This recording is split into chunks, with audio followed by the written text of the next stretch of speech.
Bienvenue sur cette nouvelle visioconférence de la Sirène. Aujourd'hui, on va parler Coupe de France de robotique et je mets tout de suite la page de titre. Je suis accompagné ce soir par Adrien Potvin qui est juste à côté de moi et qui va se présenter. Je t'en prie, Adrien. Bonjour, donc Adrien Potvin, je suis actuellement chargé de mission robotique à Planète Science. Voilà. Je suis aussi accompagné de Alice qui va elle-même se présenter elle aussi. Alice, de mon côté, j'ai participé à la Coupe de France depuis 7 ans, donc quelques fois en tant que participante et quelques fois en tant que bénévole à l'organisation. Et je suis également ingénieure recherche et développement en robotique. Merci Alice d'être là. Je suis aussi accompagné d'Adrien, dit Barbara Tonix. Bonsoir, bonsoir à toutes et à tous. Moi, je participe à la Coupe de France de robotique depuis 2009 avec l'équipe des Caribous. Et je suis également vulgarisateur technique sur YouTube et Twitch. Et enfin, Corentin. Bonjour, je suis participant à la Coupe de France depuis 6 ans avec l'équipe Evolutech. Je suis aussi un peu streamer sur la robotique et ingénieur R&D en robotique aussi. Merci à vous tous d'être là avec nous. Donc, ce soir, on va discuter un petit peu Coupe de France de robotique, enfin un petit peu et un petit peu beaucoup, j'espère. Avant toute chose, je vais vous rappeler qui on est et représenter l'assaut. Donc du coup, moi je suis Hugo, je suis directeur à Lab Sirène, en charge de toute la partie sciences humides, donc ce qui est un peu éloigné de la robotique. Tout de même, je vous présente rapidement l'association. Donc, Lab Sirène, c'est une association étudiante maker de l'Université de Nantes qui existe depuis 2017. Elle propose des projets scientifiques et techniques qui autour de la culture scientifique et technique depuis 2017 sur le campus de la Faculté des sciences et des techniques de Nantes. Et principalement, notre cœur d'activité, c'est d'accompagner les porteurs de projets autour des technologies et des sciences en général. Voilà. Donc, la Coupe de France de robotique fait partie de nos futurs projets, puisqu'on est en train de monter une équipe pour y participer, mais je vous en dis plus tout à l'heure, à la fin de la conférence. Peut-être que pour commencer, on peut commencer par discuter rapidement de qu'est-ce que c'est la Coupe de France. Adrien, est-ce que tu peux nous expliquer qu'est-ce que c'est le concept de la Coupe et éventuellement aussi son petit cousin, les trophées de la robotique? Oui, tout à fait. Donc le concept de la coupe, c'est qu'il y a un règlement qui est édité chaque année, par, l'association Planète Science, et autour de ce règlement, il y a des équipes de jeunes qui se forment. Donc, pour la coupe, c'est principalement des étudiants, mais pas que, et qui réalisent des robots, donc sur une durée de 8 mois en équipe et les robots, ils doivent accomplir des actions qui sont décrites dans le règlement. Donc par exemple, là, cette année, les actions, c'était trier des gobelets en fonction de leur couleur. Il y avait, actionner des leviers qui représentaient des manches à air, et puis il y avait, activer, une construction mobile. Puis enfin, là, je peux pas tout citer, mais voilà, il y a pas mal d'actions. Chaque action va rapporter des points. Et donc cette année, à chaque fois, il y a un thème, et cette année, c'était sur le thème de Sail the World, donc naviguer à travers le monde. Pour la Coupe de France, les robots construits par les équipes sont autonomes, donc ils doivent se débrouiller tout seuls sur le tapis de jeu pendant 2 minutes pour marquer un maximum de points. Pour vous donner quelques chiffres rapidement, au total, la coupe, c'est 80 bénévoles lors de l'événement, un salarié, donc moi qui m'occupe de la coupe tout au long de l'année, accompagné de bénévoles également.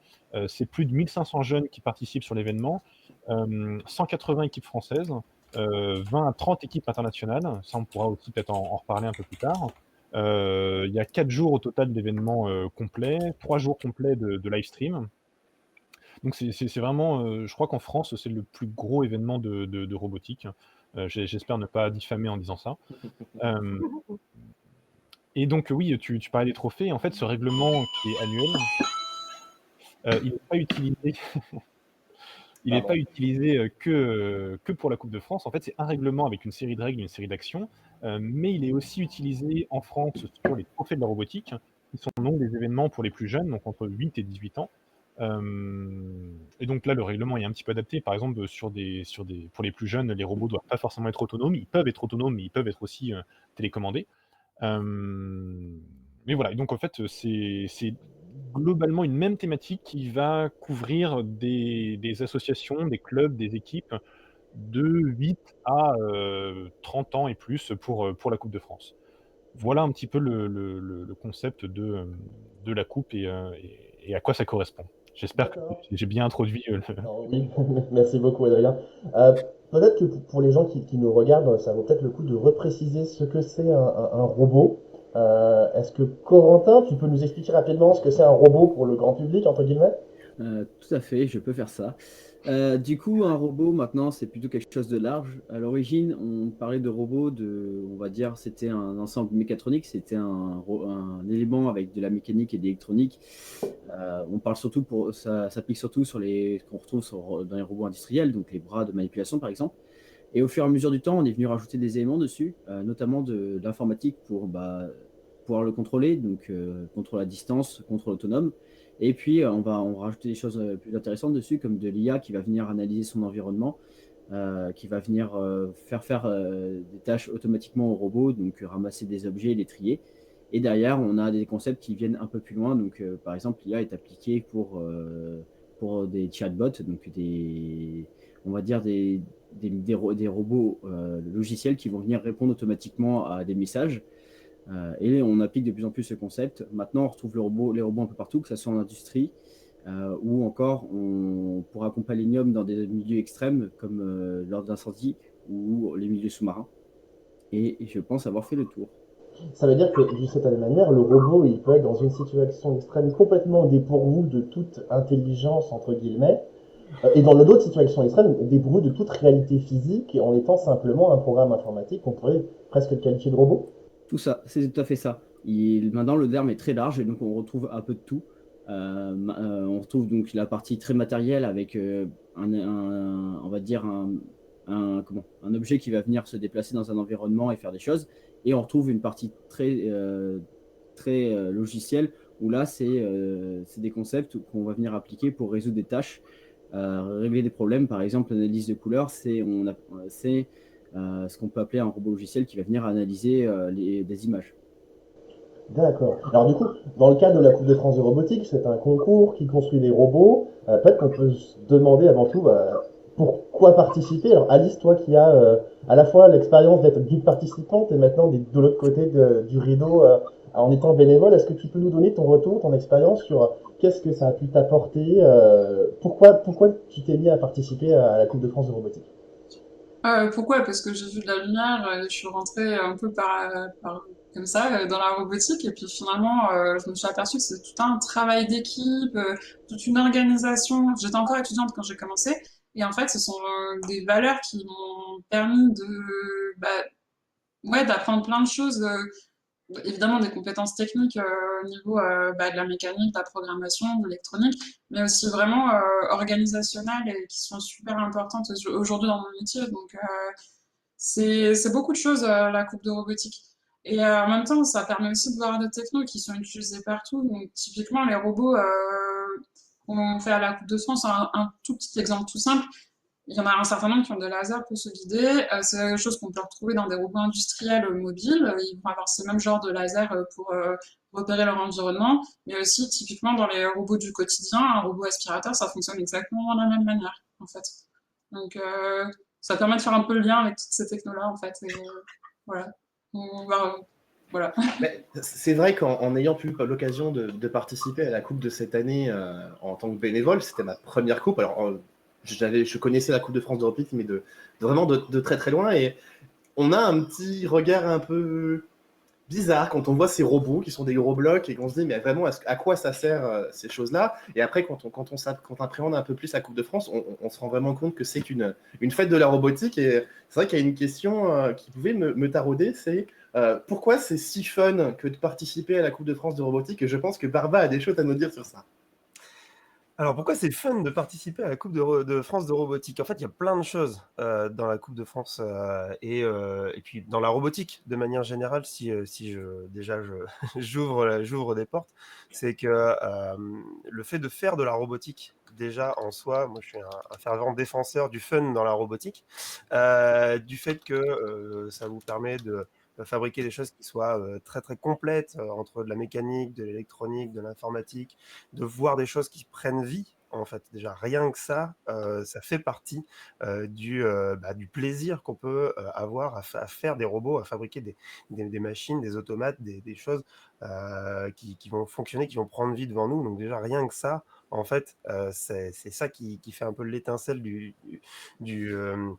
tout cet aspect de fabrication, de do-it-yourself, etc. Et après, à la coupe, il y a quand même quelque chose qu'on ne retrouve pas dans d'autres compétitions. Alors déjà, on parle de compétition parce qu'effectivement, on va le voir après, il y a des matchs, il y a des points, il y a un classement. Mais en fait, la première chose qui surprend, et je pense que tu as dû le voir, quand on est dans cette compétition-là, c'est qu'on n'a pas l'impression d'être dans une compétition. C'est-à-dire que tout le monde, les stands sont ouverts, tout le monde parle avec tout le monde s'échange des idées, des améliorations pour leurs robots, des outils.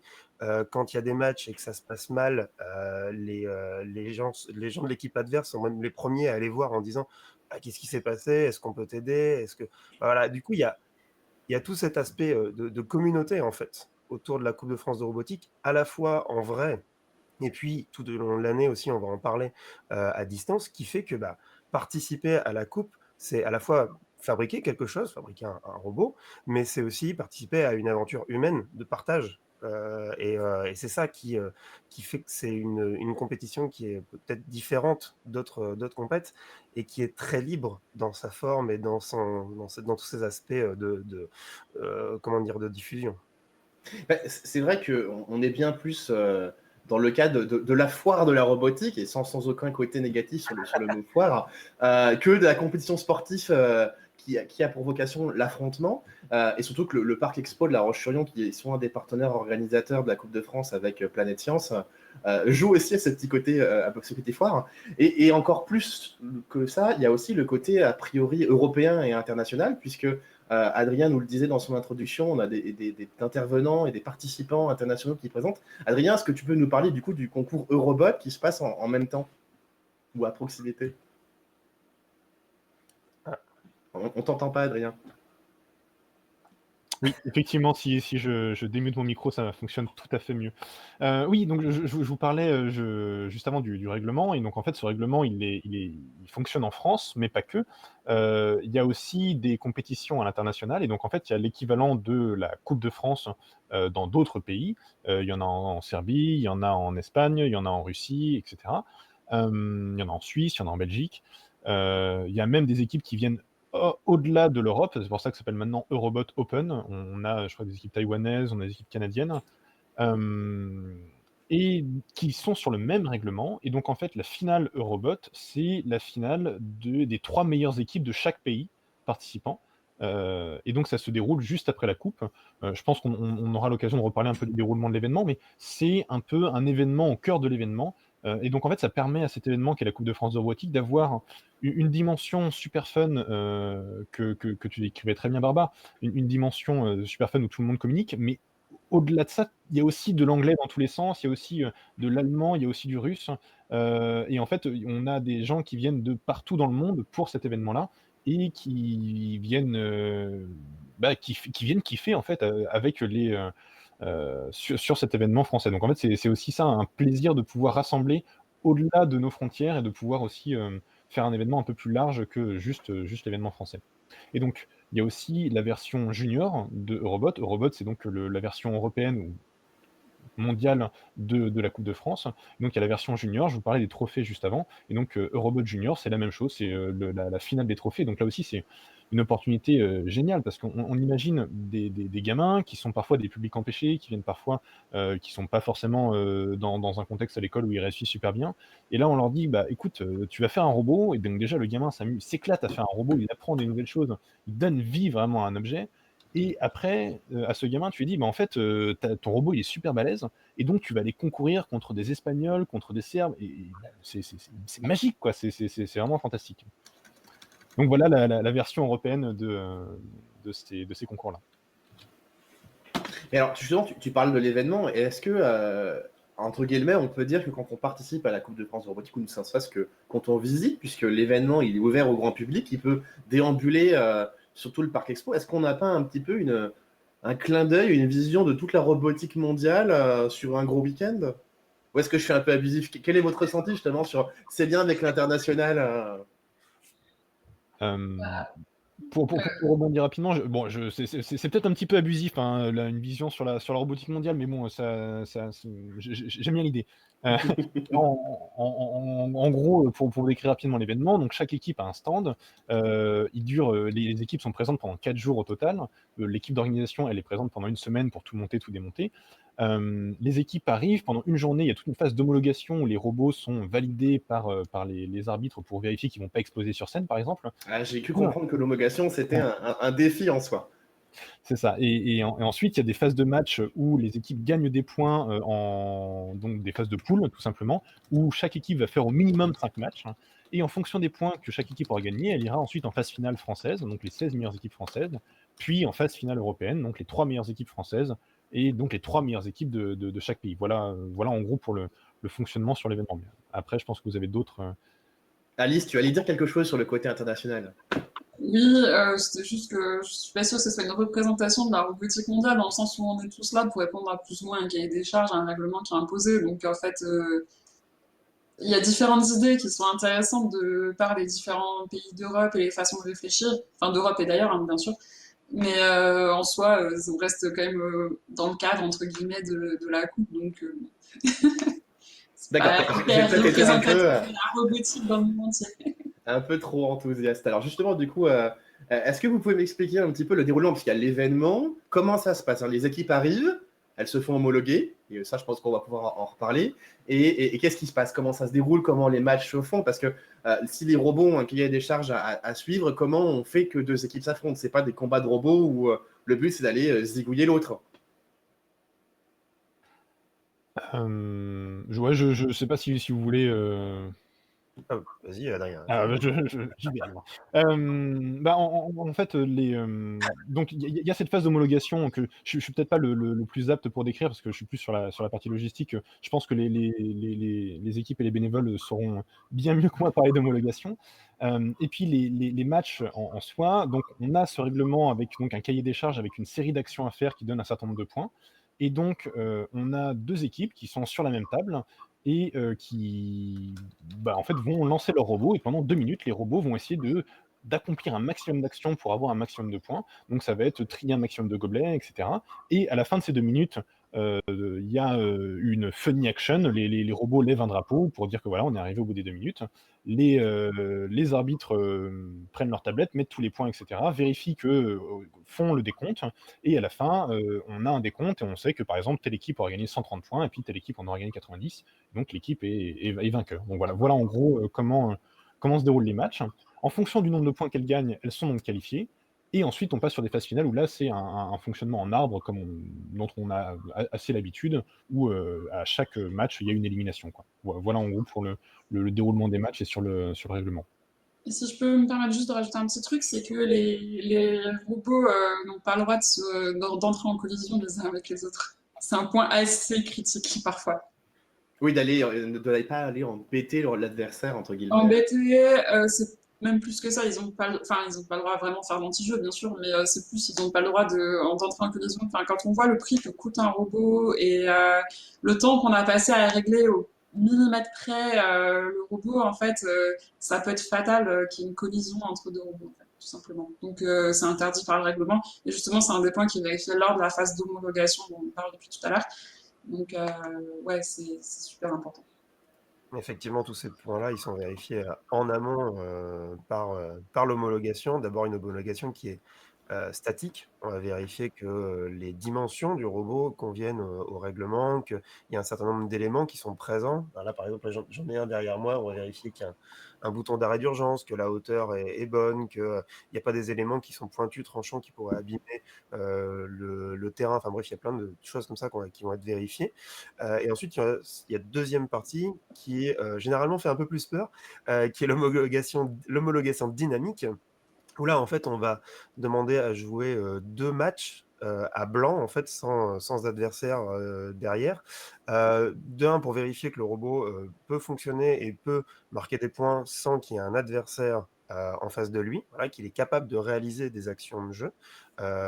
Et ensuite, on va également valider, dans un second temps, si, et ça c'est ce que Alice disait, ce qui est important, si le robot ou les robots sont en capacité de détecter un adversaire Donc là, c'est un robot factice qui montrait voilà, à notre robot, et si le robot va pas foncer dedans ou s'il va pas endommager le robot adversaire. Donc tout ça, c'est vrai que c'est des éléments qui sont vus en amont.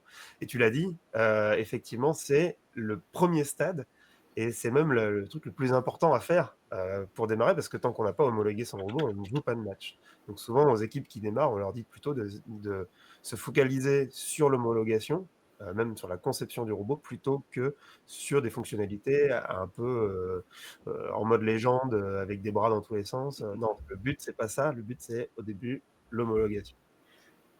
Donc au final, l'homologation, c'est un petit peu l'aboutissement de tout le travail en amont. C'est autant une satisfaction d'être homologué que aussi une crainte, parce que si on n'est pas homologué, comment vous le ressentez, vous, en tant que participant, le moment de l'homologation? Est-ce que c'est presque une formalité ou est-ce qu'il y a vraiment un petit moment de stress C'est Ça tout à dépend. fait, c'est tout Ça à fait dépend. ça. Ouais. Pour resituer, certaines ne viennent qu'à la coupe que pour se faire homologuer. C'est un grand accomplissement de s'homologuer, il faut se dire, c'est réussir à faire valider un projet fait pendant un an, respectant un cahier des charges qui est plutôt complet, et à prouver que son travail respecte bien ce cahier des charges. C'est pas si simple. L'homologation dynamique est très crainte pour une raison, c'est qu'il suffit d'un petit souci et c'est reparti à la case départ. Et ça fait très très mal. Et du coup, beaucoup redoutent cette étape. Et c'est un moment très stressant, mais une fois qu'on l'a passé, on est soulagé et content d'avoir accompli cette étape. On parlait du fun. Ceux qui sont à la coupe savent que certaines équipes exultent quand ils sont homologués. Et ils le font savoir bruyamment. Ouais, très, très brillamment, on les entend de l'autre côté de la coupe. On sait qu'ils sont enfin homologués après une vingtaine de tentatives. Ce qu'il faut noter, c'est que les homologations sont ouvertes pendant toute la coupe. On donne la possibilité aux équipes de pouvoir essayer de s'homologuer à tout instant pendant la coupe, parce qu'on sait que tout le monde ne va pas arriver avec le même projet fini. Et donc, certains vont mettre 1, 2, voire 3 jours à s'homologuer. Du coup, on laisse la possibilité aux équipes voulant quand même pouvoir faire un match, la possibilité de s'homologuer jusqu'à la fin de la coupe.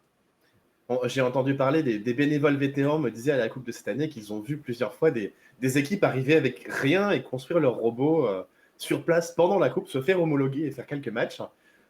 Justement, là, à la fin, il y a un gagnant, donc c'est quelqu'un qui a réussi à faire le plus de points en fonction des différents matchs, mais on m'a dit que ce n'était pas le seul moyen, entre guillemets, de gagner, il y avait aussi des prix. Est-ce que vous pouvez m'en dire quelques mots? Oui, on peut. Je t'en prie, Alice. Adrien. Oui, à chaque fois, je commence à parler en étant avec le micro coupé, c'est génial. Ah, c'est pour ça.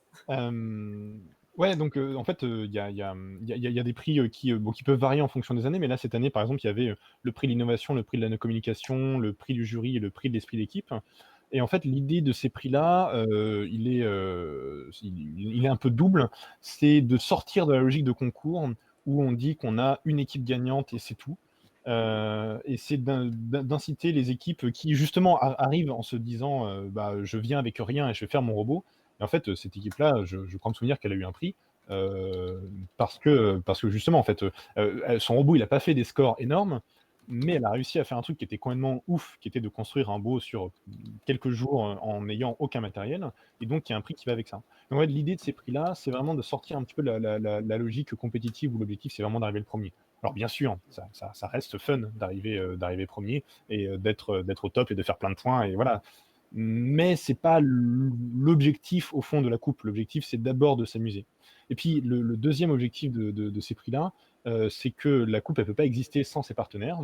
Et donc ces prix, c'est aussi l'occasion d'offrir de la visibilité aux partenaires, et puis aussi de permettre aux partenaires donc de remettre le prix, de faire un discours, mais aussi parfois de proposer des prix. Et donc parfois on a des prix spécifiques avec certains partenaires. Alors là, j'ai vu dans le chat que quelqu'un proposait le prix du juste prix pour le robot le moins cher. Il y a une petite anecdote là-dessus. Donc du coup, les prix, il y en a pas mal. Il y a quelques prix qui reviennent chaque année, notamment le prix d'innovation pour l'équipe qui a été la plus ingénieuse. Et après, on a quelques prix spéciaux. Il y a eu notamment le prix MacGyver accordé à une équipe une année pour avoir fait un robot sur place avec des éléments récupérés à droite et à gauche sur la coupe, et qui ont réussi à s'homologuer et à faire un match. Et on a d'autres prix, notamment le prix de la communication qui a été desservi à Barbade cette année pour toute la communication qu'il a pu faire autour de la Coupe de France, notamment pendant la période de confinement, ce qui a donné beaucoup de motivation à beaucoup de participants et ce qui a permis à certains de se donner la force d'aller à la Coupe cette année, même s'ils n'avaient pas un robot tout à fait fini. Ah bah justement, on a une question dans le chat de Givarto qui nous demande « Bonjour, est-ce que les industriels, au-delà des sponsors, s'intéressent à la coupe pour voir ce qui s'y crée, voire recruter ?» Je sais que Corentin, tu as des petites infos à nous dire là-dessus, justement, sur les prix, les sponsors et la visibilité que ça peut éventuellement apporter. Ouais, tout à fait. Du coup, il y a pas mal de... Déjà, il y a des partenaires, comme l'a dit Adrien, qui sponsorisent la coupe. C'est surtout des industriels qui sont impliqués dans le domaine de la robotique, plus ou moins loin, ça dépend.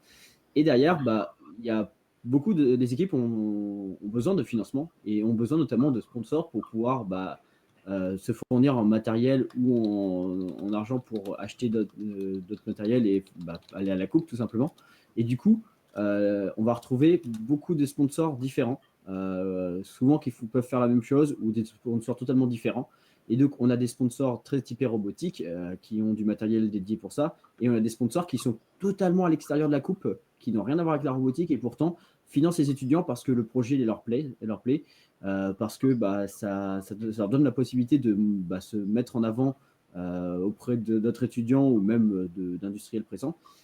Faut noter aussi que il y a des entreprises qui sont présentes sur place et donc du coup il y a aussi une phase, on va dire, de recrutement sur place, puisque un profil de la coupe est un profil, on va dire, très technique et très ingénieux, puisqu'il a un étudiant qui a fait la coupe a dû réfléchir et élaborer des solutions pour justement remplir les objectifs de la coupe, ce qui peut parfois être très, très compliqué pour des débutants.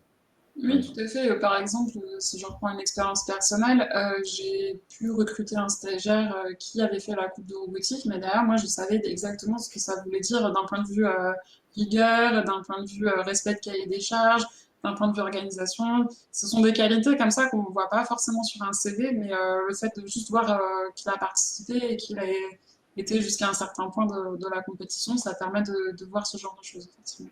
De manière générale, effectivement, il y a des CV aussi qu'on peut positionner sur la plateforme d'inscription, ce qui permet aussi de diffuser plus largement son CV si on le souhaite, même en amont de la coupe.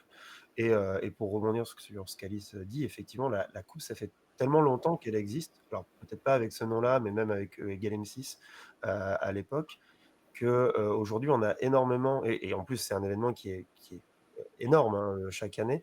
Donc, c'est un événement qui est connu aussi dans les entreprises et les participants d'hier sont les recruteurs d'aujourd'hui. Et donc, du coup, forcément, quand on met ça sur son CV, un recruteur qui voit ça, s'il l'a fait ou s'il l'a suivi, il sait ce que ça représente, clairement. Tout à fait, tout à fait. On a un petit commentaire dans le chat qui nous est dit on estime le niveau d'un ingénieur à la quantité de gaffeurs qu'il utilise sur son robot à la coupe. Sur ce que disait Barba, j'avais une petite anecdote là sur la coupe de cette année. Donc habituellement la coupe se fait en mai, sur le week-end de l'Ascension. D'ailleurs, si voilà, vous pouvez vous inscrire, le lien est dans la description. N'oubliez pas de vous abonner, mettre la cloche. Mauvais contexte. Merde, ah zut, j'ai raté. Non mais oui, voilà. Par contre, si vous voulez follower la chaîne, c'est tout à fait possible. Voilà, donc la coupe se déroule en mai habituellement. Et là, cette année, avec le contexte que vous connaissez, elle s'est déroulée en novembre. Et en novembre, à La Roche-sur-Yon, il y a un autre centre robotique qui s'appelle R4M et qui a un salon là avec que des industriels et c'est un salon que de pros, quoi. Et donc, on avait des gens du salon, il y avait des visites de gens du salon qui venaient à la coupe. Et donc, on leur faisait visiter. Et donc, il y avait des gars qui se pointaient. Et donc, je fais visiter un groupe de 5 personnes. Et donc, je leur explique un petit peu la coupe, etc. Et je vois un gars qui rigole et je lui demande ah oui, vous trouvez ça rigolo? Il fait oui, non, en fait, c'est juste que j'étais participant il y a 20 ans. Hein. Donc, je connais, t'inquiète pas, il n'y a pas de souci. Et donc, en fait, et c'est pas le seul, c'est-à-dire que parmi la trentaine de personnes qui a visité au final, il y en avait au moins 3-4 qui connaissaient déjà, qui avaient soit au moins participé, soit en tant que bénévole, soit en tant que participant. Donc, le monde de la robotique est petit au final. Alors, quand j'étais bénévole là, cette année à la Coupe de France 2020, on m'a parlé de quelque chose qui se passe pendant l'événement, qui est la Coupe Off. Est-ce que vous pouvez m'en parler?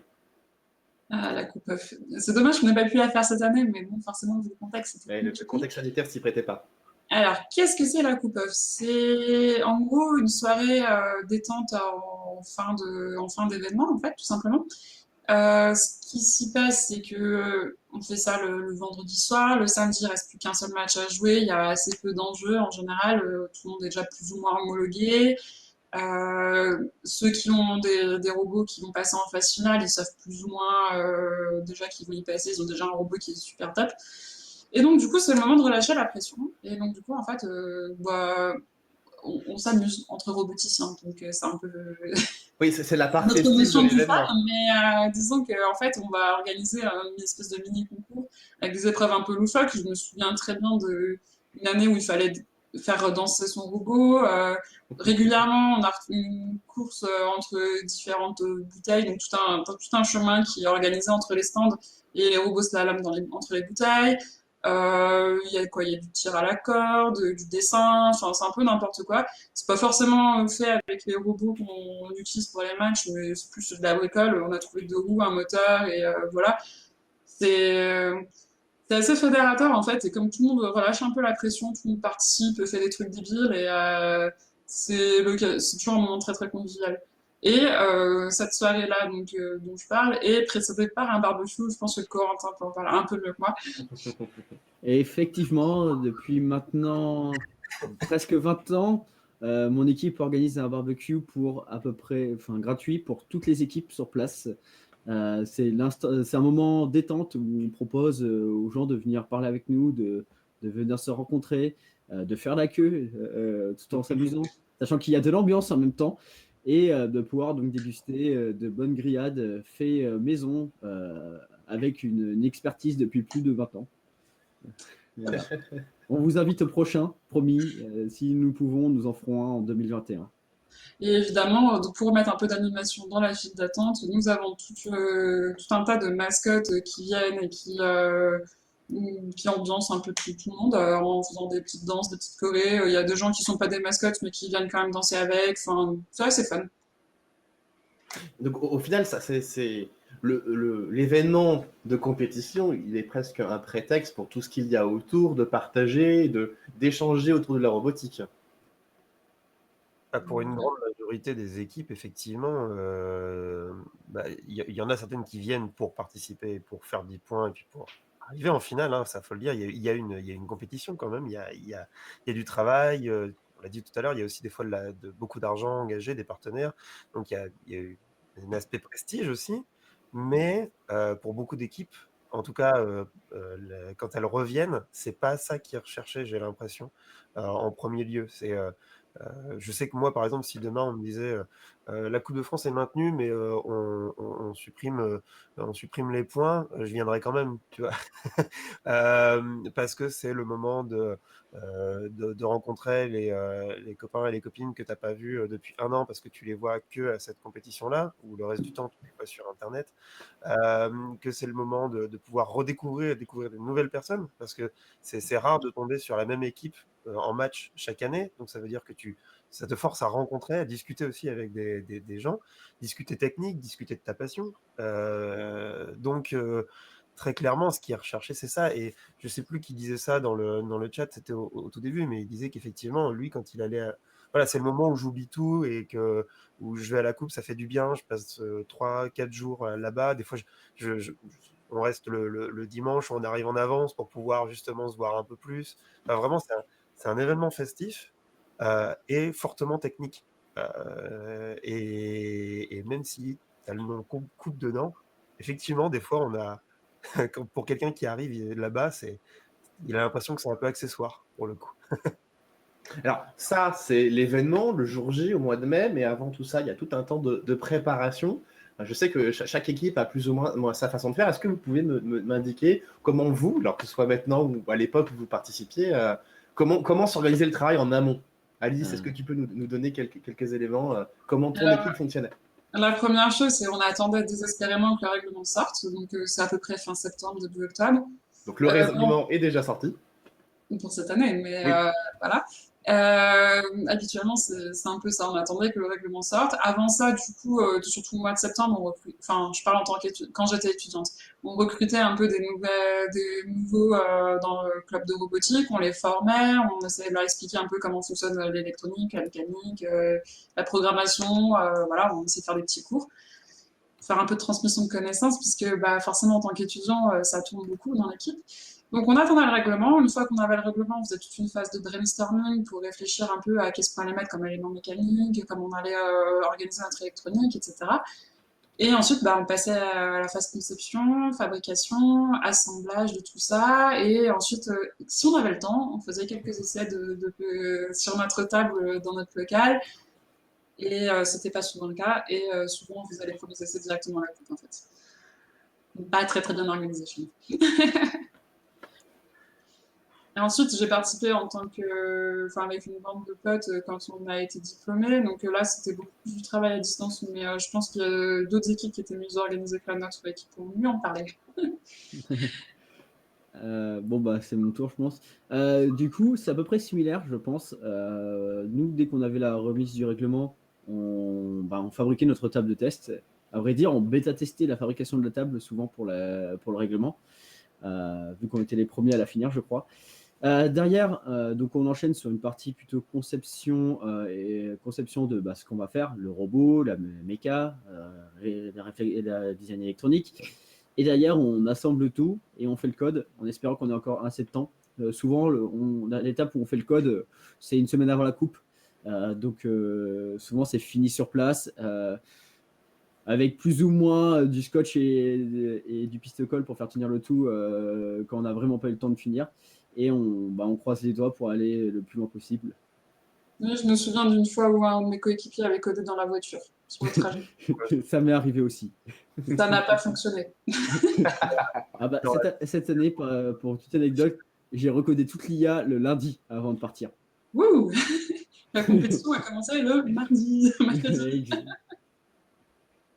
Et Barba, de ton côté, comment ça se passait chez toi?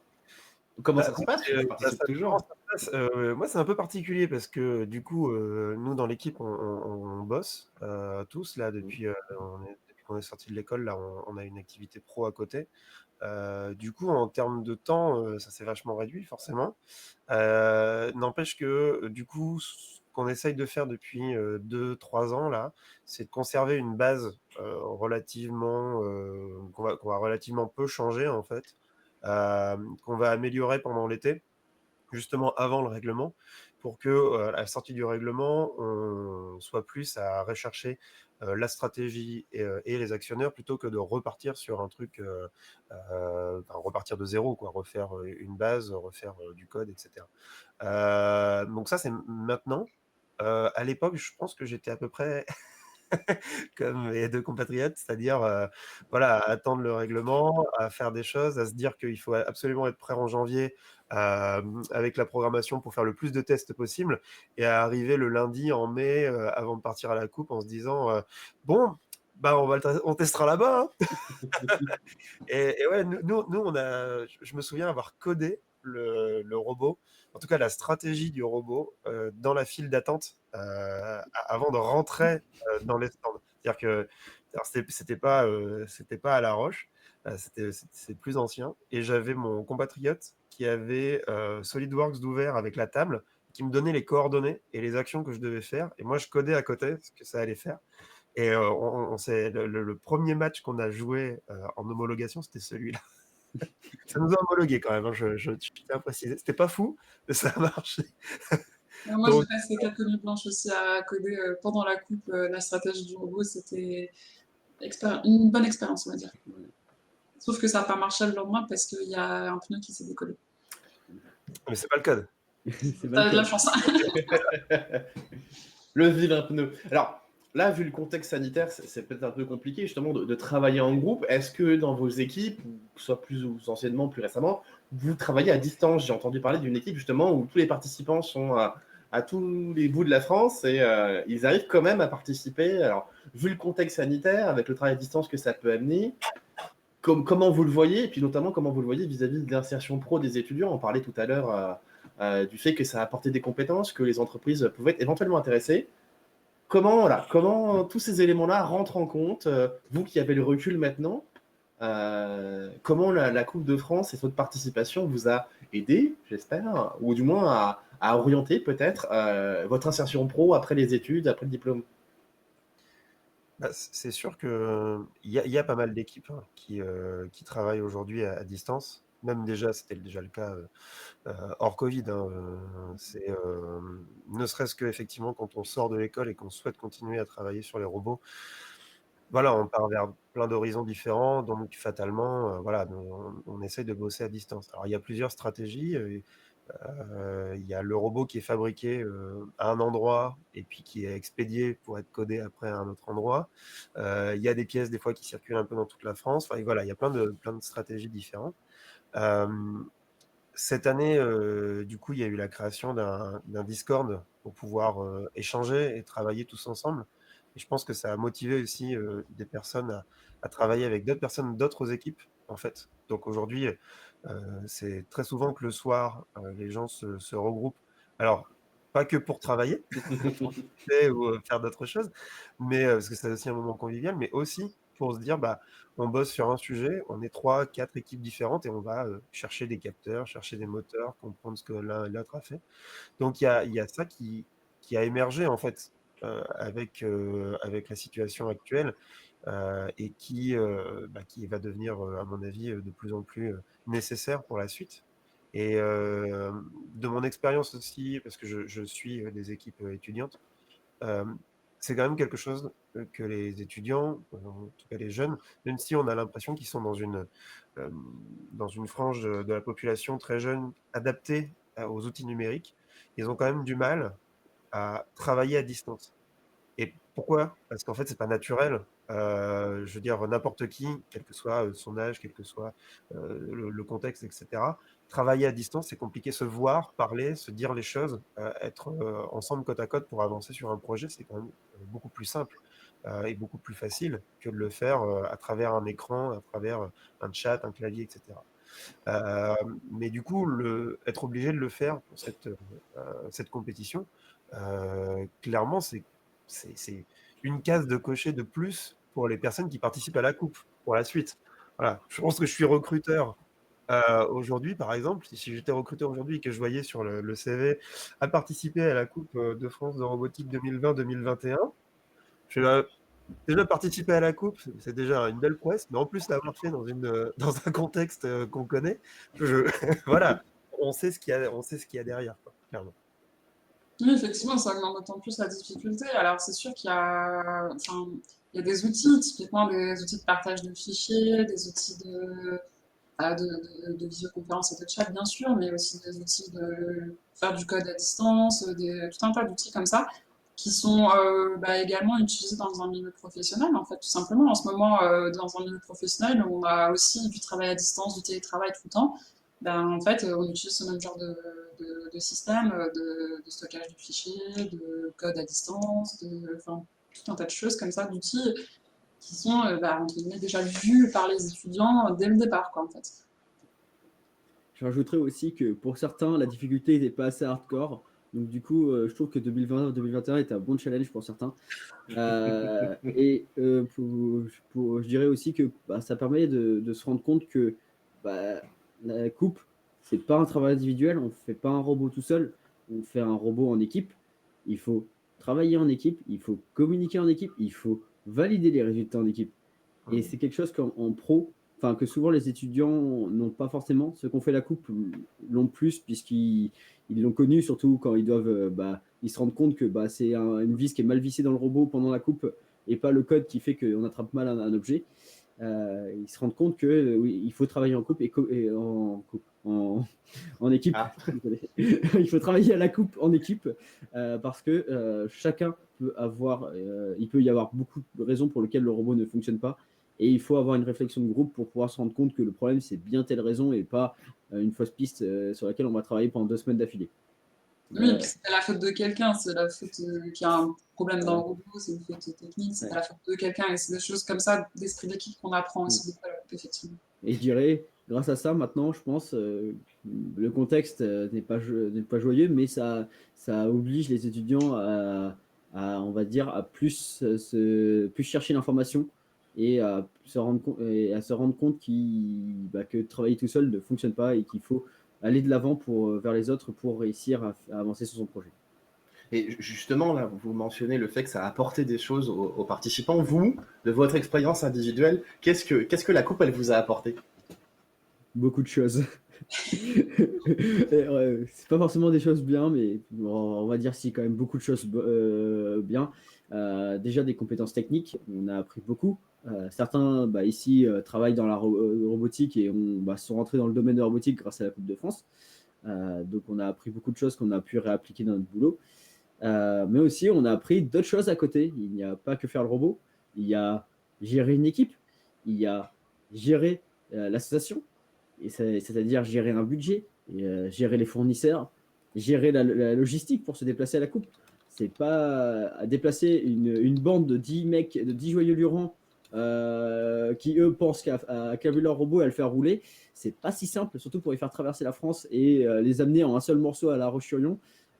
C'est pas évident, surtout quand ils sont étudiants. C'est vrai. Parce qu'en plus, c'est des aspects qui n'intéressent pas forcément l'ensemble de l'équipe. Clairement, tous ces aspects logistiques, sponsors, ouais, clairement. Gérer la gestion du budget, même chef de projet, tout simplement, ce sont vraiment des compétences qui sont développées au travers du projet Coupe de France de robotique, entre guillemets. On peut voir ça comme ça aussi.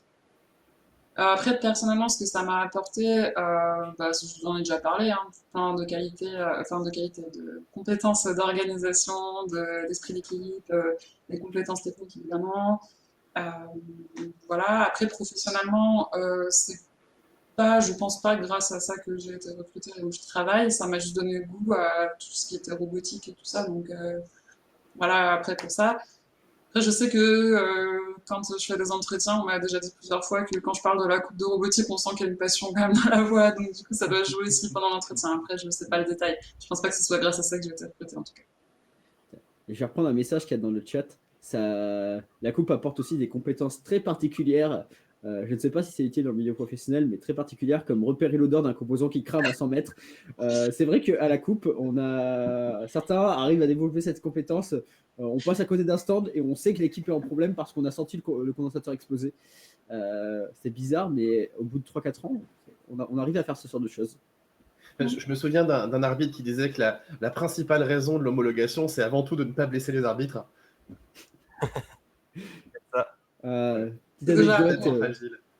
C'est déjà arrivé où on a shooté un arbitre pendant une homologation avec un actionnaire du robot. Il a mis sa tête au même endroit qu'il y avait le panier où il fallait tirer les balles. Qu'est-ce qu'on veut On n'a pas fait. C'était la faute de l'arbitre. Il a cherché quoi. Enfin, je sais pas. C'était pas un ancien de notre équipe. Et clairement, il y avait une autre chose qui était marquée dans le chat pareil de Xarboul, autre que repérer l'odeur. C'était l'humilité. Et en fait, je sais pas si c'était une blague ou pas dans le chat, mais en fait, je pense que c'est pas une blague en fait. Je pense que c'est vraiment quelque chose qu'on apprend aussi sur ses projets, sur sa création, sur ce qu'on présente, parce qu'on est confronté à d'autres équipes, d'autres personnes, d'autres projets. Et souvent, j'en vois pas mal qui sont alors sur deux, c'est pas forcément une mauvaise chose, mais qui ont tendance à surestimer ce qui est fait, voilà, sans prendre de recul véritablement sur le travail qui a été réalisé, sur les erreurs qui ont pu être réalisées, sur ce qui pourrait être amélioré et sur ce que les autres auraient pu penser. Et alors là, je vais faire mon je ne suis responsable que de mes propos. Dans une société où c'est la confiance en soi, la startup nation, on est mieux que les autres, machin, etc. Eh ben non, en fait, il faut rester humble, faut regarder ce qui est proposé autour de nous, regarder ce que les autres ont fait, considérer qu'il y a toujours une possibilité d'évolution, possibilité d'amélioration. Et ça, c'est quelque chose qu'on apprend et que certaines apprennent même de la plus dure des manières, c'est-à-dire en se faisant battre et en se disant comment un robot en bois, construit dans la nuit, a réussi à mettre plus de points que moi, qui ait fait un robot qui vaut 10 000 balles et qui ait passé tout. Bah ouais, parce qu'en fait, peut-être que ce robot-là, il a été réfléchi dans un but très particulier, d'une manière qui t'avait échappé, et plutôt que de se dire c'est du vol ou autre, c'est non, on va aller chercher, on est humble, et on se dit, la vache, il faut que vous m'expliquiez. Voilà. Et ça, c'est quelque chose qui, je pense, d'un point de vue professionnel, qu'il faut qu'on retrouve, et c'est quelque chose qui existe à la coupe et qui est bien d'avoir. Et, je vais quand même revenir sur les composants, sur la particularité de la coupe aussi, c'est de pouvoir débugger très rapidement des choses, des problèmes, des fois de trouver des solutions. Comment dire? Sans jugement, hein, mais qui fonctionnent, voilà, qui réparent le problème, mais Tu peux, rapidement, voilà, tu peux y dire hasardeuse, c'est valable.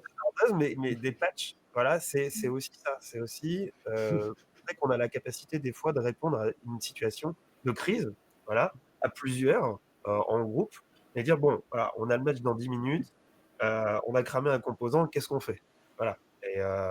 Et c'est ça, et se le dire tous ensemble, d'essayer de trouver une solution. Tout ça, c'est des choses, des situations fortes qu'on vit à la coupe dans un mode un peu de détente, mais qu'on pourrait vivre demain dans le monde professionnel, et Ouais. qui sont des qualités recherchées voilà, dans tous les domaines. J'ai complété avec un dernier truc. Il l'a un peu exprimé, mais une partie un peu intéressante de la coupe, c'est qu'on est soumis au stress à certains moments de la coupe, à un moment très particulier. Avant le match, on est convoqué, on vient nous chercher sur notre stand pour aller en match par des anges gardiens. Voilà, par exemple, cette personne Doté de a été ange gardien. Et souvent, l'ange gardien arrive toujours au meilleur moment. Genre, typiquement, ton robot est en train de fumer et l'ange gardien il arrive et il te dit: vous êtes prêts pour partir Coucou, en t'es match? prêt pour faire un match? Avec le grand sourire. Alors, Avec le grand Toujours, sourire. toujours le grand sourire. Et là, t'as toute l'équipe qui est en train de regarder le robot fumer. Et toi, il n'y a personne qui capte. Il y a quelqu'un qui se retourne et ils font. Voilà. Puis après, t'as l'équipe d'à côté. Et après, t'as l'équipe d'à côté qui, eux, ils sont prêts depuis 2 heures. Ils sont assis là. Et ils te regardent depuis tout à l'heure en mode: ah, c'est jeune. Pas capable de faire des beaux robots. Ouais, enfin, c'est de bon enfant quand même. Hein. C'est très bon enfant. Hein. Il n'y a pas de cause critique. Hein. Il faut se dire que souvent, les anciens, donc ceux qui ont participé à la coupe en tant qu'étudiants, continuent à participer derrière, comme Barba. Et souvent, ils viennent donner de l'aide aux jeunes qui, eux, n'ont pas forcément l'expérience, qui n'ont pas on va dire, les bons réflexes à la coupe. Quand ton robot crame, le premier réflexe, c'est pas de mettre ton robot en pièces. C'est plutôt de chercher d'où vient la panne et d'essayer de le réparer tant bien que mal parce qu'il y a un match dans 10 minutes. Et la pire chose qui peut arriver à la coupe, c'est de perdre son sang-froid et de paniquer. C'est quelque chose qu'on apprend à garder son sang-froid dans toutes les circonstances. Quand un arbitre en homologation te dit il y a ça qui passe pas, faut pas péter une crise en mode ah non, on avait tout mesuré. Il faut réfléchir, regarder, revérifier soi-même, se poser la question et chercher une solution. C'est quelque chose qu'il faut appréhender et quelque chose qui est utile dans le milieu professionnel. Quand on met en doute ton travail, il faut savoir prendre du recul, comme disait Barba, pour chercher où est vraiment le problème. Est-ce que c'est toi qui as tort ou est-ce qu'il y a un problème derrière, une incompréhension? Ça peut être les arbitres peuvent mal comprendre quelque chose qu'on dit. Ça peut arriver. On est fatigué. Que ce soit les bénévoles ou les étudiants, on n'a pas beaucoup dormi. C'est dans les dernières 72 heures, voire plus. Et du coup, il faut être calme, prendre son mal à la patience et essayer de comprendre où est le problème. Même si c'est pas nous la faute du problème, il faut essayer de comprendre où est le problème pour le corriger et pouvoir avancer, aller de l'avant. Le tout en situation de stress, qui est pas Ouais, simple. en situation de stress avec beaucoup de bruit, parce que la coupe est très bruyante. C'est aussi une compétence qu'on développe, la tolérance au vacarme, notamment de certaines équipes en rose et en jaune, dont je ne citerai pas le nom, qui sont là pour mettre l'ambiance. S'ils sont présents, ils se reconnaîtront. On a aussi, faut se dire, il y a beaucoup de gens qui travaillent. Il y en a qui font la méca de leur robot sur la coupe. Et du coup, il y a des bruits de disqueuse. Il y a des bruits de beepers de batterie aussi qui sont très agréables dès le matin, à 8h du matin, quand tu entends bip, bip, bip, bip, bip à côté de ton oreille. C'est super agréable. Et voilà, il y a beaucoup de bruit. Il y a aussi les bruits de scène, puisque il y a des commentateurs, il y a de la musique. c'est très, très, très brillant. D'accord. C'est vrai que parmi les choses qui m'ont peut-être le plus impressionné pour le novice que j'étais en débarquant à la Coupe cette année, c'est la qualité de la scénographie et le fait à quel point Planète Science et ses partenaires arrivent à faire d'un événement qui, a priori, pourrait ressembler à un rassemblement de geeks, hein, autant le dire, à un événement qui, à la fois, en fait, est très, très festif, très agréable à vivre et presque très artistique dans le côté scénographique qui est amené autour de ça. Et puis, il y a le grand public, en plus, en cas normal, qui va sûrement amener aussi beaucoup au côté chaleureux de l'événement. Tout à l'heure, tu disais, on parlait un peu des compétences, on va dire, disciplinaires que ça peut amener dans les différentes disciplines qui sont liées de près ou loin à la robotique, mais tu disais justement que ça amène des questions de gestion de budget, de gestion d'équipe. Il y a des compétences visiblement de gestion du stress, de relationnel, ce qu'on appelle aussi dans le jargon les soft skills, les compétences molles. Alors, la traduction est complètement sans sens, mais comment vous vivez justement ces apprentissages dans votre vie professionnelle maintenant?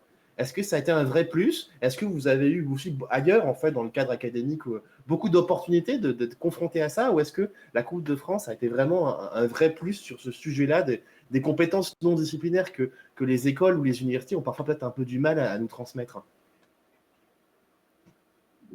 Ça m'est déjà arrivé effectivement de me retrouver en situation d'urgence avec une démonstration à faire absolument parce qu'il y a un machin truc super important qui va passer dans un quart d'heure, il faut que ça fonctionne et il n'y a rien qui est en état de marche. Donc ouais, ça m'est déjà arrivé comme ça dans la vie professionnelle. Dans la vie étudiante, à part la prépa où il n'y avait pas vraiment d'enjeu derrière, ça n'est jamais trop arrivé côté étudiant. Donc effectivement, c'était assez formateur la Coupe de France pour ce genre de situations qui peuvent arriver. Ou un autre exemple où il faut absolument réparer la machine parce que derrière il y a des enjeux de production ou tout ça, oui, ça peut servir effectivement. Effectivement, comment dire, on va. En fait, ce qui se passe à la coupe, on le revoit souvent au milieu professionnel. Vous avez un produit à sortir, tu pars sur une étape, on te remet le cahier des charges, tu commences à tranquillement travailler dessus, etc. Et plus tu t'approches et plus tu te rends compte que la deadline, il y a deux choses en deadline. Il y a line, mais il y a surtout dead. Et que tu dois te dépêcher pour arriver avant la deadline. Et donc, en fait, bon, je vais pas dire qu'on applique les mêmes choses qu'à la coupe en milieu professionnel, mais il y a quand même une partie de moments où il faut accélérer, mettre la gomme et se retrouver à faire des rushs H24 pour finir son produit, finir son projet, valider pour réussir à faire une démonstration devant des investisseurs. Parce que c'est marrant, mais quand dans le milieu professionnel, il y a quand même de l'argent derrière. Donc on ne peut pas non plus faire des robots. Quand on fait des robots industriels, on ne peut pas les faire pour le fun. Même chose pour la recherche, puisqu'il faut aussi des fonds pour faire de la recherche, donc il faut démontrer ce qu'on fait. Et donc, c'est quand même ce qu'on fait à la coupe correspond pas mal à ce qu'on fait en industriel, ou en industrie ou en recherche, puisque on a une phase de recherche et développement, mais on a aussi une phase de financement, puisque ça coûte cher. Ça coûte très très cher la robotique. Dieu sait qu'ils sont parfois difficiles à obtenir dans le monde. Ouais, très très. Rien que pour avoir des sponsors, ça peut être vraiment galère. Et il y a la partie, il faut réussir à avoir une démonstration. C'est vraiment la partie la plus difficile souvent. Et du coup, il y a aussi toute la partie, en tout cas dans mon métier, il y a beaucoup de parties chef de projet où il faut gérer les fournisseurs, les clients, donc d'autres personnes qui vont travailler sur le même projet à d'autres stades, donc des collègues. Et ça revient un peu aussi à gérer le projet Coupe de France en plus grosse échelle, avec plus d'enjeux, mais c'est un peu la même compétence derrière quand même. Et il y a encore un enjeu derrière qu'on n'a pas évoqué encore, mais qui est la transmission de connaissances. Quelque chose qui est très récurrent à la coupe, c'est soit on est une bonne équipe et on arrive à transmettre les connaissances qu'on a fait d'une année à l'autre, et du coup on reprend ce qui a été fait avant, soit on a des équipes qui recommencent tout chaque année de A à Z, et du coup pour certains c'est très compliqué de se mettre dans le projet et de se dire qu'il faut que je réalise un robot qui roule. Donc du coup, trouver les technologies, les développer, ça prend du temps. C'est même ce qui prend le plus de temps, on va dire. Et du coup, il y a cette partie qu'on retrouve dans le professionnel où on a fait un projet, c'est bien, il fonctionne, mais on garantit pas qu'on va rester sur ce projet pendant toute notre vie. Donc il faut documenter, il faut donner ses sources, il faut préparer le après-projet. Il faut aussi noter les points les choses qui fonctionnent et qui ne fonctionnent pas pour que les suivants puissent venir corriger, venir améliorer le projet. Oui, Oui, il y a toute une étape d'amélioration continue, de capitalisation de connaissances qui est absolument vitale effectivement à mettre en place dans la vie professionnelle et c'est pas toujours facile effectivement. Alors, il y a une question dans le chat, et là, je vais avoir besoin de vous pour la comprendre. On me demande si on a abordé les robots holonomes avec des moteurs brushless et IA en JavaScript. Est-ce qu'on peut me traduire ce que ça veut dire? Alors, ça, c'est Ness. Coucou Ness, du coup. Alors, on n'a pas abordé ce sujet, on n'a pas abordé de technique. Il parle de robots avec des roues très particulières pour pouvoir se déplacer dans tous les sens. C'est des robots, quand on les regarde à la coupe, c'est magnifique. Puis on se dit qu'on va en faire un. Et puis après, on pleure en essayant de le faire rouler droit.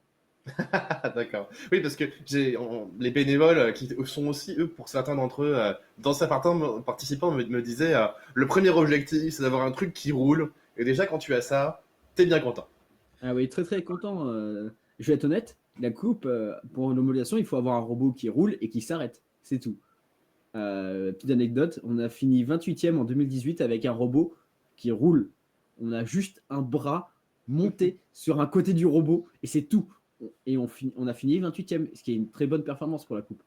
Et ce que beaucoup d'équipes ne comprennent pas, c'est que c'est bien d'avoir une méca complexe, d'avoir des actionneurs qui font des choses magnifiques, mais il faut réussir à avoir quelque chose de fiable qui fonctionne à chaque match et qui, en fait, est réutilisable d'année en année.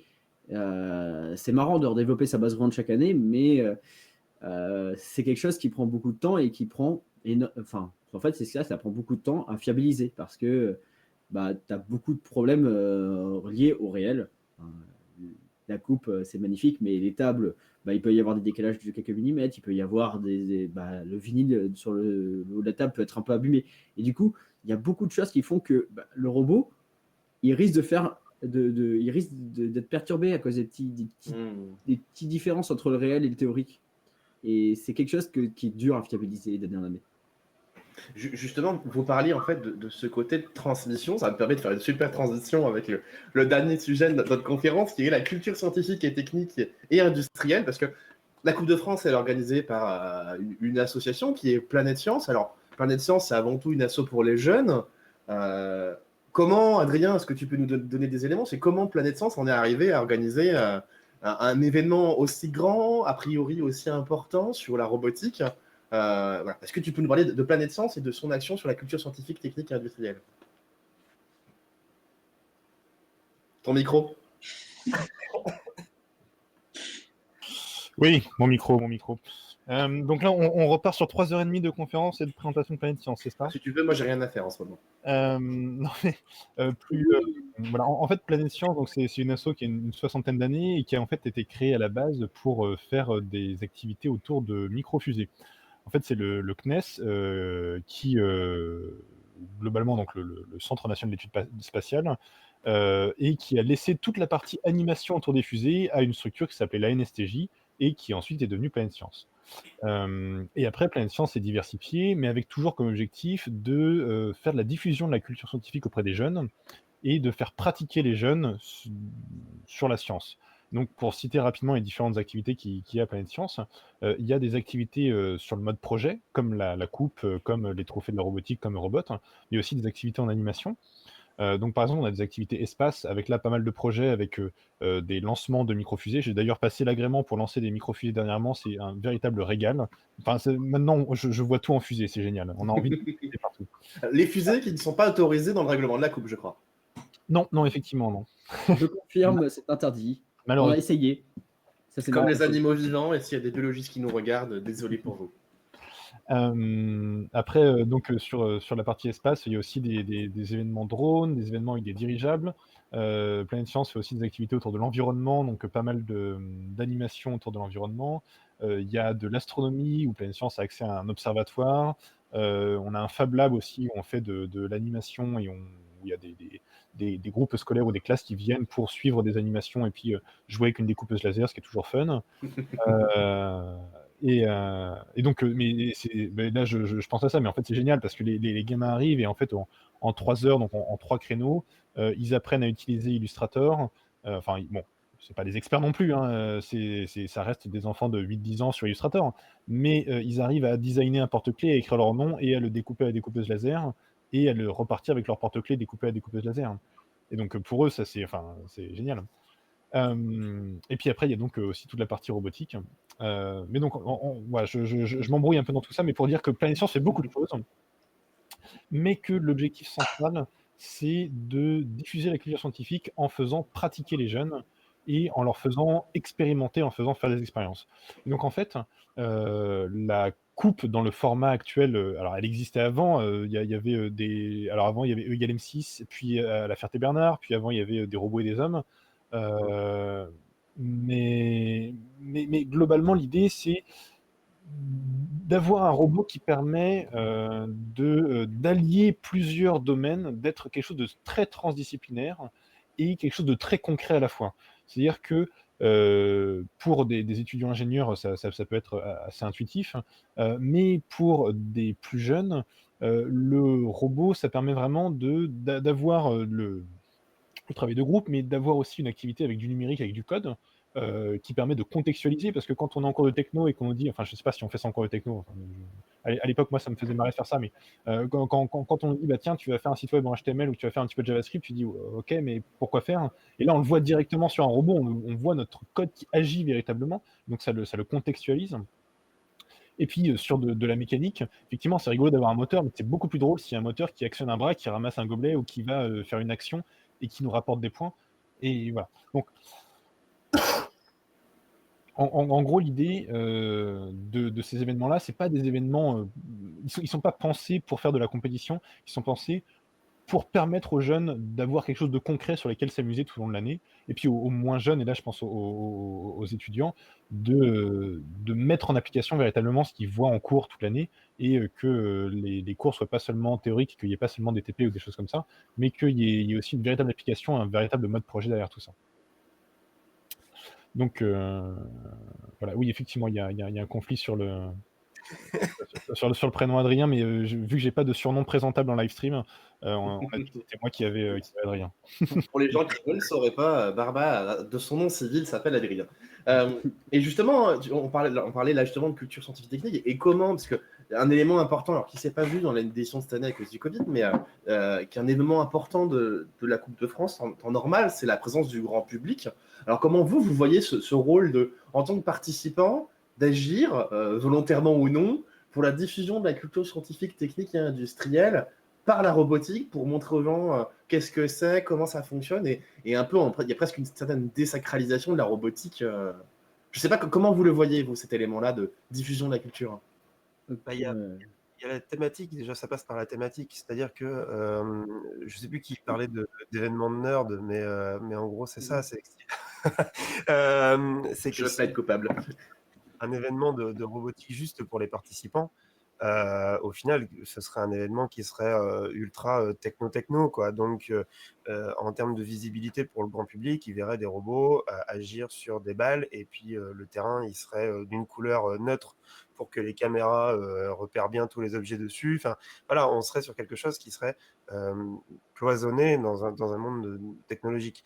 Là où ça fait la différence sur la Coupe de France de robotique, c'est que le règlement, en fait, il est pensé avec une thématique qui est pensée pour le grand public et pour les participants.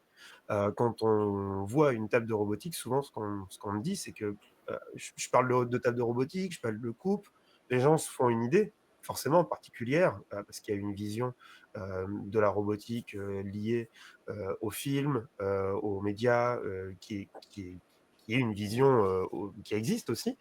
Et quand ils voient la coupe et quand ils voient la table, ils font mais c'est vachement coloré, puis c'est beau, puis il y a une thématique, puis il y a des actions, et puis il y a une histoire en fait, il y a quelque chose, et pareil, comment dire, c'est bien fait, il y a les gens sont déguisés, il y a des présentateurs, il y a toute une scéno, il y a quelque chose, quoi, c'est un événement. Et en fait, c'est une des choses qui permet aussi de faire passer en fait ce goût de faire de la technique, de la science au grand public, c'est de montrer que c'est pas forcément ce qu'ils ont l'habitude de voir, et c'est pas forcément que ça, et qu'on peut faire d'autres choses, et qu'on peut s'amuser en fait aussi là-dedans. On en a un peu parlé quand on a préparé l'émission, mais on se demandait sur les robots à quoi ils servent, et quand on dit aux gens ils servent à faire la Coupe de France de robotique. Et là, cette année, il fallait prendre des gobelets et que les gens. Bref, il y a eu cette réflexion sur. Du coup, vous avez fait des robots des robots Barnum, quoi. On a dit qu'on n'en parlait plus des robots barman. Mais si, Ça n'est jamais arrivé. Il n'y a pas de robots barman à la coupe, que des robots intelligents. comment on réagit vis-à-vis de ça, quoi. Je veux dire, voilà, c'est aussi de dire, non, on fait des robots pour répondre à un cahier des charges. Le cahier des charges, c'est la thématique de cette année, c'est un terrain qui est coloré, un événement qui est particulier, avec du son, avec du bruit, enfin voilà, un environnement. Voilà, c'est un vrai challenge technique, mais c'est beau, mais c'est sympa à regarder, mais ça fait sens pour le grand public. Et pour les petits, les jeunes qui ont envie, que ça attire, en fait. Et bien, plutôt que de voir des gens très âgés tourner avec des robots qui sont des blocs noirs et qui vont faire des choses qui sont très complexes sans comprendre véritablement ce qui se passe, et ben ça donne envie. Ça fait rêver, en fait. Voilà. Et la culture scientifique, technique et industrielle, c'est ça. C'est donner envie à des jeunes de tout horizon, en fait, de s'intéresser, en fait, à ce que c'est que la science et la technique, pas demain pour en faire des chercheurs ou des ingénieurs, mais juste pour les rendre curieux et au courant de comment ça fonctionne et de ce qui se passe autour d'eux. Justement, si je vais complètement rebondir là-dessus, quand j'étais étudiante et que je participais à la coupe, un événement qu'on faisait tous les ans et qu'on se battait pour faire, c'était la fête de la science. On amenait notre table, on rencontrait des équipes locales et en fait, on faisait des matchs amicaux entre nous. Et derrière, il y avait tout plein de petits gamins qui venaient voir, ouais, il y a les robots, il y a les robots. Et derrière, du coup, forcément, on va expliquer ce que c'est, comment ça fonctionne. Ça peut éveiller des fois, ah, c'est trop cool, ça bouge et tout. En fait, on peut expliquer aussi derrière, voilà, il suffit de prendre une Arduino ou des Lego Mindstorm ou des trucs comme ça qui sont assez accessibles. Et on peut faire un petit truc qui bouge aussi. Et en fait, ouais, c'est ça aussi qui est intéressant dans la conception du règlement, c'est que c'est fait pour que ça soit aussi diffusable auprès du grand public avec les couleurs, les gobelets, les cubes, tous les éléments de jeu assez visibles et les funny action, comme Adrien disait au tout début dans la présentation du règlement, qui sont les petits éléments visuels qui sont activés par les robots en fin de match, ou même juste d'autres éléments que les équipes placent en bord de table en début de match, qui doivent, cette année on avait un phare qu'il fallait déployer, faire de la lumière, etc. C'est des éléments très très visuels et qui prennent juste des petites techniques de base, mais qui sont très faciles à diffuser auprès du grand public et notamment des enfants qui peuvent venir voir au travers de manifestations comme la fête de la science par exemple, en plus de juste l'événement à La Roche-sur-Yon tous les ans, la Coupe de robotique, quoi. Je fais une petite parenthèse, on nous pose une question dans le chat, est-ce qu'il faut être super doué en programmation pour participer et être utile au groupe? Alors on a déjà un peu a priori répondu au début de la conférence. En fait, il faut de tout pour faire un robot à la coupe. Et c'est pas grave si on sait pas faire quelque chose. T'apprendras. C'est ce qu'il faut retenir, c'est qu'on ne fait pas le robot juste pour faire le robot. On fait le robot parce qu'on a envie d'apprendre des choses. Genre, quand quelqu'un se décide à faire l'électronique du robot, c'est pas juste pour la faire, c'est parce qu'il a envie d'apprendre à concevoir une carte. Il a envie de tester des choses, il a envie de fabriquer sa propre carte. Il faut se dire, la coupe, c'est un gros prétexte pour apprendre à faire des choses très techniques qu'on n'aborderait pas dans nos écoles, que ce soit une école d'ingénieur, que ce soit, il n'y a pas que des écoles d'ingénieurs, il y a des facs aussi qui participent. Et même juste des lycées, si on prend la version junior, des lycées, des associations de centres aérés, des choses comme ça, il y en a aussi. Ce qu'il faut noter, c'est qu'il y a des équipes de lycées qui participent aussi avec les adultes, avec les étudiants, puisque on a quelques lycées qui, eux, sont motivés et donc ils se sont dit, c'est trop facile des robots radiocommandés, on va faire des robots autonomes.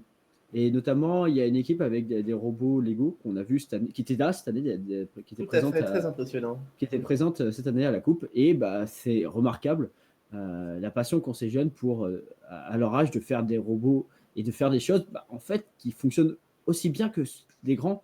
C'est même voir mieux, ouais. Je crois que c'était en 2011. où il y avait une équipe qui avait exactement des robots Lego et qui étaient des petits gars, quoi. Ils étaient, collège ou début collège. Et en face, ils avaient une grosse école d'ingénieurs. Je sais plus, je crois que c'était Super Héros, mais je suis pas sûr à 100%.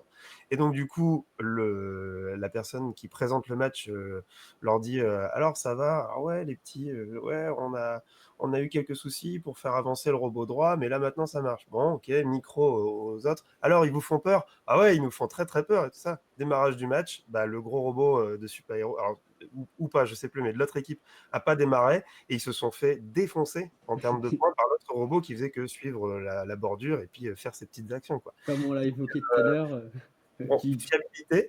fiabilité, voilà. Comme on l'a évoqué tout à l'heure, Ouais, tu peux avoir un robot magnifique, mais s'il démarre pas, bah, le robot en carton en face, il risque de marquer plus de points.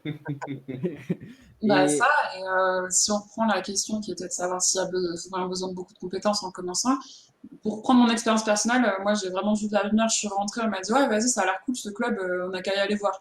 Résultat, bah, j'ai tout appris, je savais pas si je préférais la programmation, la mécanique, j'ai un peu tout testé et finalement je me suis spécialisée dans un truc qui me plaisait le plus. Mais effectivement, il y a aussi besoin de compétences logistiques, de compétences juste de trésorerie. On avait dans notre club de robotique étudiant, mon école étant multidisciplinaire, on avait une architecte qui était trésorière. Parce qu'elle avait envie, ça l'intéressait de voir des robots. Donc elle est devenue trésorière de l'association et elle a même été bénévole l'année dernière à la coupe. Comme quoi. Alors que la mécanique et l'électronique, à la base, bah, c'est pas vraiment son domaine, mais c'est pas grave. il faut de tout pour faire une équipe. Même quelqu'un qui fait juste du soutien moral, bah, quelque part, il va beaucoup aider l'équipe. Et je pense que toute aide est bonne à prendre. Il y a toujours quelque chose à faire. Que ce soit faire le poster technique, c'est quelque chose qu'on n'a pas évoqué, mais pour s'inscrire, il faut réaliser un magnifique poster qui explique ce qu'on fait pour le projet. Ça n'a rien à voir avec des compétences pour faire un robot, hein, mais il faut le faire. Et en fait, c'est même une satisfaction d'imprimer un beau poster en format A1 ou A0, ça dépend de ce que tu as envie de faire, et où tu vois ton robot et que tu vois qu'il est beau, que tu vois que le public il s'arrête devant ton stand et qu'il te pose des questions parce qu'ils ont vu ton poster et que ça leur plaît. Et c'est pas des compétences qu'on va développer en faisant un robot, c'est des compétences qu'on peut apporter ou qu'on va développer au fur et à mesure avec de l'expérience. Et il y a beaucoup de choses comme ça. Il y a à faire le design des t-shirts, il y a juste. Comme en fait, quand tu regardes toute la partie communication dans l'équipe, c'est quelque chose qui est important à la fois pour la vie de la commune de l'équipe, de pouvoir prendre des photos aussi pendant l'événement, mais aussi pour la suite de l'équipe, c'est-à-dire trouver des partenaires, mettre en avant le travail qui a été fait. Ça, c'est quelque chose aussi, du point de vue étudiant, où les, les étudiants souvent ont du mal à être fiers de ce qu'ils ont fait, Ouais. dans le sens où tu leur, des fois, ils te montrent un truc, ils disent voilà, on a fait ça. Tu regardes, tu fais, c'est vachement bien, vous avez fait ça comment, machin. Et ils sont presque étonnés qu'on leur pose des questions, tu vois.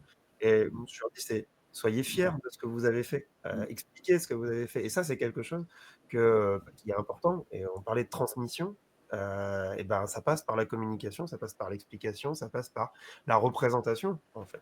Et c'est hyper formateur. Et ça, Corentin et Alice, ils le savent aussi pour les sponsors.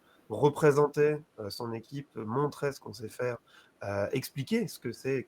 Tout ça, c'est des choses qui, demain, dans la vie pro, servent. Expliquer à un client ce que c'est que notre entreprise, expliquer ce que c'est que notre produit, expliquer pourquoi il a eu un problème. Enfin, voilà, toute ta vie, tu vas faire des présentations et des explications. Donc, autant commencer sur un sujet qui te passionne, j'ai envie de dire. Je vais faire une analogie simple. Trouver un sponsor, c'est comme expliquer à ton boulanger pourquoi tu as oublié un point virgule à la ligne 33. C'est exactement ça. Il faut expliquer à des gens qui ne savent pas ce qu'est la coupe, qui ne savent pas forcément ce qu'est un robot, qui ne savent même pas forcément ce qu'est de l'électronique, par exemple. Pourquoi tu fais ce projet? Quels sont les intérêts à sponsoriser une équipe? Et surtout, que les mecs ils soient intéressés par ce que tu fais. Parce que tu leur dis bonjour, on fait des robots. Ouais, mais pourquoi? Et que tu n'es pas capable de dire quoi que ce soit, ils vont jamais te renvoyer un mail en mode bonjour, on vous sponsorise. Ou alors, ils n'ont rien compris. Ils n'ont pas compris leur boulot, quoi. Donc au final, il y a en arrière-plan une certaine compétence de vulgarisation presque qui intervient à la fois dans l'archive des sponsors, mais du coup dans les interactions avec le public. Par exemple, Tout à fait. il faut se dire, quand l'événement est ouvert au public, donc pas cette année malheureusement, mais d'habitude, c'est pas 10-12 personnes et des gens qui font la robotique qui vont venir. C'est des familles, c'est des parents qui veulent montrer à leurs gamins. Et j'ai vu passer le message. 4000 au total. 4000 au total. Ouf, merci, j'ai jamais eu le chiffre. Mais du coup, comme l'a dit Xarboul, c'est bête, mais quand les parents amènent leurs gamins, au départ, c'est pour faire plaisir aux gamins. Et souvent, les parents, ils se retrouvent eux aussi super intéressés. Les mecs, les parents, ils ont jamais vu ça et ils découvrent des étudiants qui sont en train d'essayer de comprendre pourquoi leur robot a balancé le verre de l'autre côté de la table. Ils posent une question, il y a quelqu'un de l'équipe qui va s'en tourner, qui va leur expliquer, qui va leur dire voilà, le but c'était de ramasser le verre et tout, on a fait ça, sauf qu'on comprend pas, quand on attrape le verre, il glisse et il part de l'autre côté de la table. Et ça les intéresse beaucoup. Et de comprendre que on essaie de résoudre des problématiques concrètes avec nos robots. C'est pas, on parle de robot barman malheureusement parce que c'est l'image que ça donne, mais il y a quand même une grosse problématique derrière l'appréhension de verre en plastique. C'est une problématique qu'on a dans l'industrie par exemple. C'est pas quelque chose de simple à résoudre.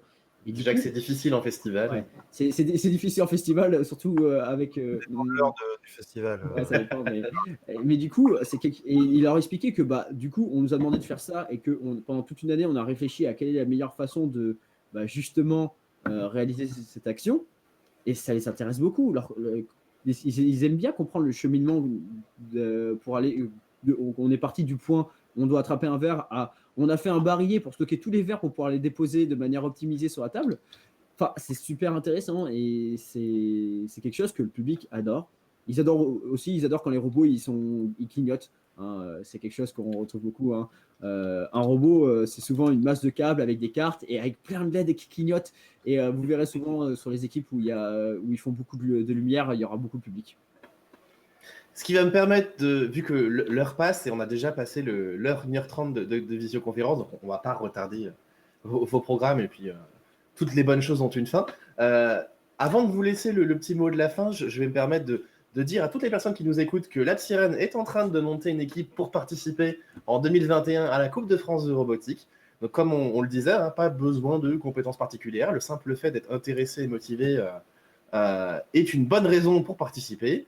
Je vous mets le petit lien dans le chat du site internet qui vous donnera toutes les infos sur l'assaut si vous êtes curieux de savoir ce qu'on fait, mais aussi surtout si vous êtes curieux pour participer à l'équipe nantaise. Pour terminer, je vous laisse dire un petit mot pour finir, si vous avez envie de souhaiter bon courage et bon vent à nos auditeurs. Adrien, quelque chose à dire peut-être? Avec un micro? Oui, il est là. Voilà, je sais pas si j'aurais quelque chose à ajouter. On a pas mal parlé de robotique, etc. C'était un plaisir de venir ici. Le dernier petit plug de la coupe, les inscriptions, vous avez jusqu'au 31 décembre pour vous inscrire. Comme vous avez pu le voir, il n'y a pas besoin d'être des experts pour pouvoir faire une équipe et pour pouvoir venir. L'objectif, c'est d'abord de s'amuser et de kiffer. Et vous deviendrez expert en faisant ça. Voilà. Alice, un petit mot de la fin peut-être? Oui, en tout cas, j'ai passé un très bon moment, c'était sympa. Vous êtes tous des gens très très bien, c'est génial. Ensuite, pour les auditeurs, amusez-vous, intéressez-vous à la science en général, au robot en particulier, évidemment, hein, clairement. Maintenant, restez curieux, amusez-vous et n'oubliez pas de venir à la Coupe de robotique en tant que public, bénévole, équipe participante, ce que vous voulez, mais passez nous faire un petit coup. Barba, est-ce que tu aurais quelque chose à ajouter? Il y a déjà beaucoup de bonnes choses qui ont été dites. Donc déjà, merci beaucoup pour l'invitation. Et puis j'espère qu'on va se retrouver du coup l'Absirène sur le Discord de la Coupe pour discuter de vos solutions. Et du coup, moi, ce que je rajouterais, c'est qu'effectivement, si vous êtes intéressé par un sujet, quel que soit votre âge, en fait, quel que soit le sujet, n'hésitez pas à aller voir les gens qui travaillent dessus, à aller voir les gens dont c'est la passion. Parce que n'importe quel passionné pourra répondre à des questions, quel que soit le sujet, qu'il soit technique ou non. Et juste de rester curieux, de partager les choses avec les gens, d'écouter les gens, voilà, d'écouter les conseils qu'on donne et de poser toutes les questions qui nous passent par la tête. Il n'y a pas de questions con. Et voilà. Et puis on se retrouve à la Coupe de France de robotique, ou avant, ou en live, ou autre part. Enfin, voilà. Bon, il y a tellement de canaux aujourd'hui pour faire les choses ensemble. Corentin, à toi. Merci déjà pour l'invitation, c'était De rien. super cool. Je dirais juste oser, essayer, explorer des choses dont vous pourrez avoir peur. La séance est très intéressante et il y a beaucoup de choses à découvrir. Et surtout, n'hésitez pas à venir nous voir au barbecue. On est très gentils, promis, on ne mord pas. Au plaisir de vous voir à la coupe, en espérant vous avoir convaincu qu'il faut venir, que ce soit en tant qu'équipe, en tant que bénévole. Il faut tout pour organiser cet événement. Merci à vous 4 d'avoir accepté de participer à cette visioconférence. Merci à ceux qui nous ont regardés. D'ici là, bonne soirée, portez-vous bien et autre petite promo. Si vous êtes intéressé par la problématique de la Snowball Earth, la terre boule de neige, on fait une visioconférence samedi à 20h avec l'ASTN, l'Association des étudiants en géologie de la Faculté des sciences et des techniques. Donc si vous avez envie de participer, n'hésitez pas à venir nous voir. Bonne soirée, merci à tous.